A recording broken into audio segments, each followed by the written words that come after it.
Y lo próximo, esto aquí no es un poema. This is not a poem. Esto es un suicide note. Y le voy a decir cómo pasó. Esto es un suicide note de una cucaracha, unos proyectos. No income. Una cucaracha que se quitó la vida porque ya estaba alta y dijo.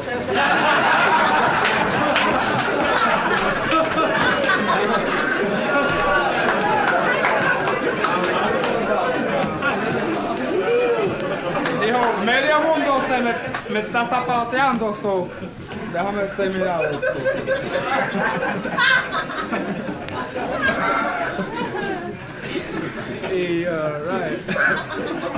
Y una noche no podía dormir, so me desperté.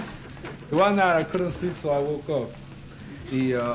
I walked like 2 inches from the bedroom to the living room, 1.5 inches to the kitchen, y iba a ir para la nevera para buscar algo de comer porque no tenía hambre, pero dije, si como algo me puedo dormir y tener uno de esos sueños que me ponen algo así. Porque estaba durmiendo solo esa noche. Everybody sleeps alone once in their life. No es malo. No es malo. No es bueno tampoco. Pues. So anyway, fui a la nevera a ver si había algo de comer y dije, vaya groovy, me busco un string bean sandwich con milk and magnesia porque no tenía mayonesa. Cuando uno tiene hambre, you're not going to question what you eat. So string beans with milk and magnesia. Y anyway, on my way there, noté esta cucaracha que estaba muerta. Vaya, estaba fría, más fría que el frío. Y yo hice así, ¿sabes? Dije, Ave María, bla, bla, bla. Y después seguí andando, porque algo me trajo para atrás. Y dije, aquí está esta cucaracha muerta, y nadie la zapateado, ¿me entiendes? Nobody has stepped on it. Nobody had cut it up. ¿Me entiendes? Nobody has choked it either. So I said, wow, man, I wonder what this cockroach died of. So what I did, le hice una autopsy, ¿entiendes? Para saber el causa de la muerte. Y después que terminé, to the conclusion that it was suicide. Después que saqué el intestino y el corazón, fue suicide. And to prove that my theory was right, alongside this dead cockroach encontré esto.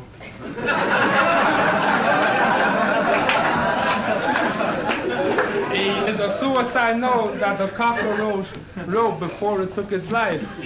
So yo cogí los papeles, corrected the mistake.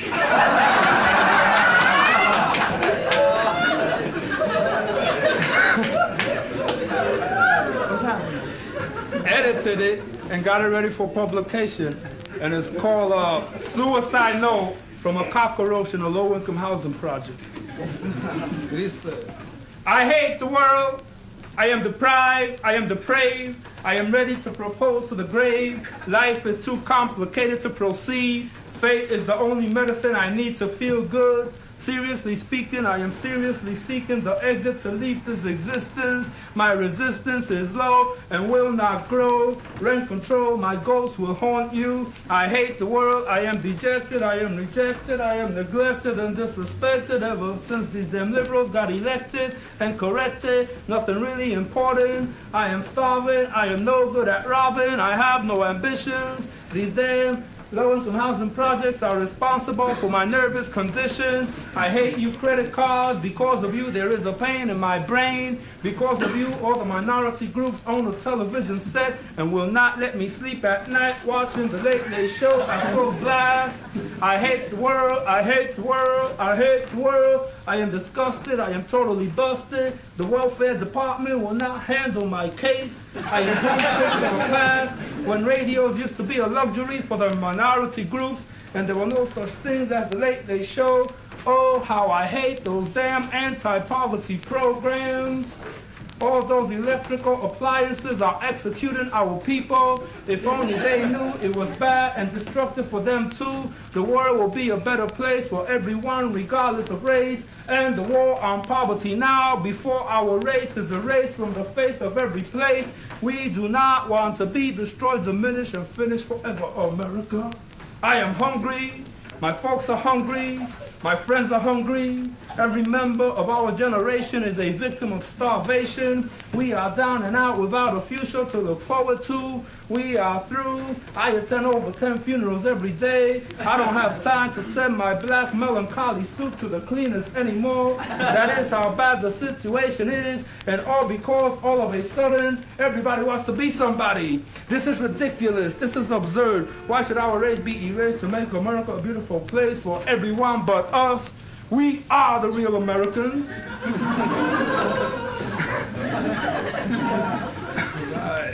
We was here before Columbus. We was here before General Electric. We was here before the Ed Sullivan Show. We are older than Adam and Eve. Noah also took cockroaches into his ark. Why should we be denied coexistence? Back in the old days, long before these housing projects wrecked our civilization, we were strangers to starvation and lived better than the Pepsi generation. There was always enough to eat for everybody. Those were the days, my friend, we thought would never end. The life expectancy of a cockroach in those days was 10 times longer than it is today. 10 seconds to 10 minutes is the new limit. These anti-poverty programs are to blame. Since they came, the people are not the same. Today, everyone can afford the price of DDT. Death is just a square away, the television commercial says. Everyone old enough to talk is being trained to use these deadly weapons to wipe us out. This is genocide, and what boggles me the most is that nobody is protesting. No demonstrations, no moratorium for our dead. Everybody is busy protesting this, everybody is busy protesting that, but nobody is saying a damn thing about the DDT strikes. Like nobody is wearing stop the DDT strike buttons. I used to come from a very large family, and now I am down to my last second cousin-in-law. I have been married 7 times. I have never been divorced. All my wives are now resting in peace. None have died from natural cause. They have all been fatal casualties of the games the great society plays. This so-called civilization nation has made a lonely man out of me. My insurance company has informed me that they will not insure another wife I take. They think I am trying to make a living out of this. They are dead wrong. I come from a good non-Catholic, non-Protestant, non-Jewish home. I have never read the Holy Bible. I will never read the Holy Bible. Cockroaches in their right minds will never go near the Holy Bible. Bible reading is a dangerous mission. It's like committing suicide to get to heaven. I once had this uncle who was very religious. He read the good book all the time.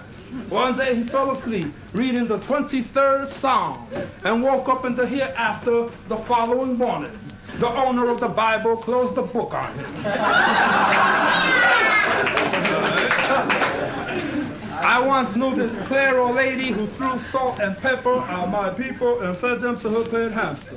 I once knew this Marlboro man who decorated his ashtrays with my people after putting his cigarettes out on them.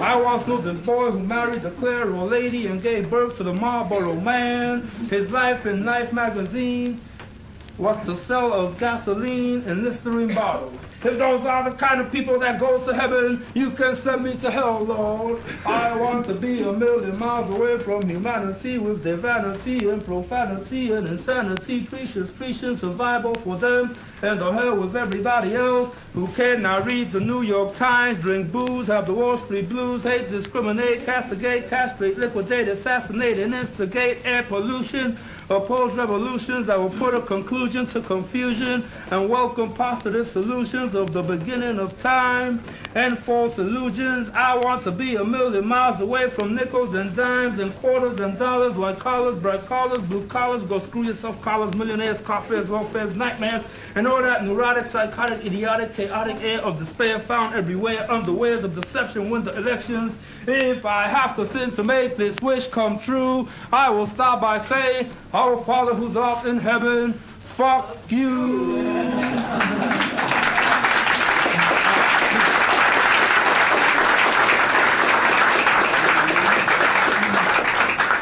My first wife lived a very short life. Tragedy came, separated our name. The first year we started our atmosphere, she was ambushed by this retarded boy who destroyed her pride and swallowed her body after she died.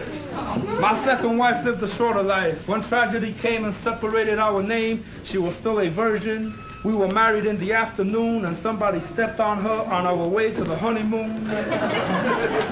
My third wife was taking a shortcut home through the kitchen sink. A homicidal maniac saw her while taking a drink and turned on the hot water.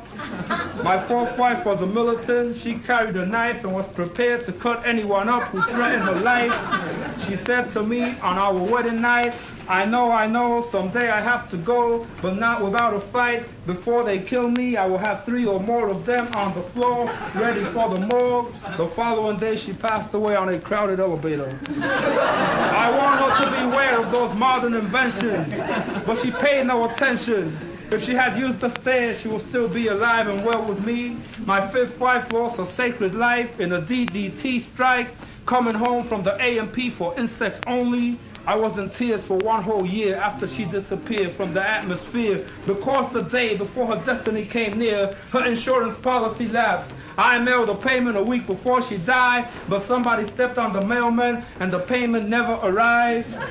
Wife number 6 was suffocated by this complicated, mentally constipated fire engine impersonator who got his kicks kidnapping cockroaches, molesting them sexually, and throwing them into empty Pepsi Cola bottles,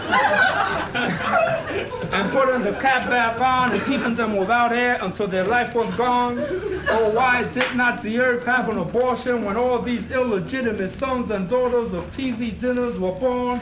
The Republican Party, the Democratic Party, Westinghouse and Playtex and elevator shoes and the Daily News and Gillette Razor Blades should take an overdose of that birth control pill their test tube minds invented in their spare time and stop that fatal disease called civilization from destroying the nation.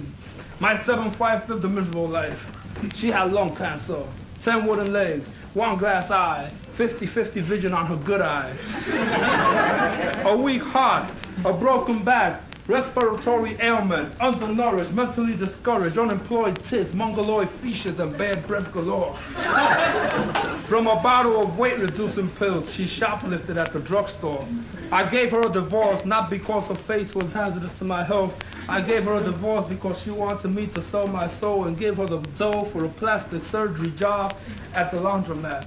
1 week before celebrating her last unhappy birthday at the funeral parlor, she hit the numbers for $1,000, went to the hospital and paid cash for a heart transplant, an eye transplant, a face transplant, a legs transplant, a lung transplant, a rear end transplant, a breath transplant, and she was all set to live and let live for 100 years. But on her way home from the hospital, somebody stepped on her, and that was the end of her breathing career. So you see, you cannot really blame me for wanting to seduce my destiny. I have nothing else to live for in this corrupted world anymore. The employment situation is bad. The starvation situation is worse. It hurts to continue living like this. Cockroaches are starving to death ever since incinerators came into the life of the minority groups. In the old buildings, the people were very close to everything they had. Food was never thrown away. But today, everything is going into those incinerators. That last family that lived here took the incinerator to get to the first floor. They do not live here anymore. Damn these low-income housing projects. Years ago, suicide was never spoken. But today, suicide is a luxury for a heartbroken cockroach trying to make a decent living in a low-income housing project. Goodbye, cruel world. I am through being depressed by your crossword puzzles. When the bomb comes down, I will not be around. Forward my mail to your conscience when you get one.